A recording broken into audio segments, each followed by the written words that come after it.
So I've been here 9.5 years. I moved from Cheltenham originally. We're in Hartbury, out in the countryside. This is the voice of Tom Ride, a landscape gardener who lives 5 miles outside of Gloucester. I met up with him on a sunny day in April at his cosy 2-storey cottage. Being so far out on such a peaceful day, it's hard to imagine anything other than peace. But unfortunately, although crime is something normally associated with urban life, living outside of the city has not stopped crime reaching Tom. I was robbed a couple of times 7 or 8 years ago within 6 months of each other and had a lot of money's worth stolen, 25,000 quid's worth of kit stolen. Tried to improve my security since then and was left alone for quite a while, and then was robbed again about 6 weeks ago, 7 or 8 weeks ago, something like that. Rural crime is no longer isolated to opportunists from nearby towns. It is now controlled by organised and often international gangs, making it even more difficult to catch offenders. The day I got done, a friend of mine was robbed the day afterwards. Somebody in a nearby village was robbed the day before me, all by the same people. And they're wandering around at 6:30 at night, just jumping into people's gardens and stealing stuff as if there's no consequence to them whatsoever. This is not just a local issue. According to the latest figures from NFU Mutual, the cost of rural crime in the UK rose by 22%. This meant an increase in rural crime costs for every region of the UK except Scotland.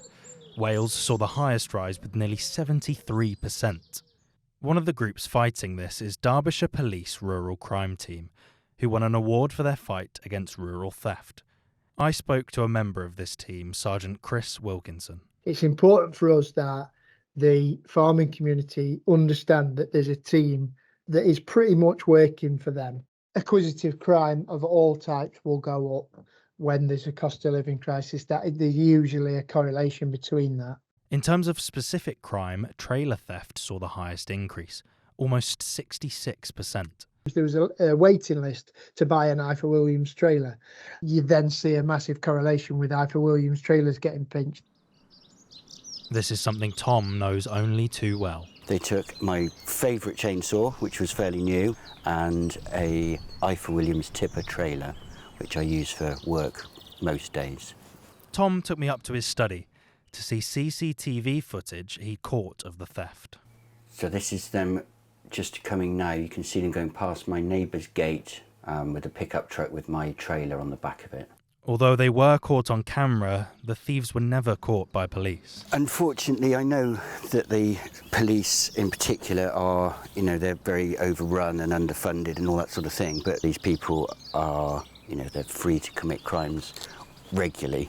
After something like that happens, how does it sort of feel? Does it make you uncomfortable living in your house? So I bought the place originally as a bit of a dream, my little cottage in the countryside. I live here on my own, and if you've got 4 intruders in the garden whilst you're cooking your dinner, it's fairly daunting, quite frankly. It's still a lovely place, but yeah, every night it's a concern, and when I go to work, obviously, I'm not sure if all my stuff's going to be here when I get back. Although many areas do now have rural crime teams, there is still a lot of work to be done by police and residents to cut down on rural crime.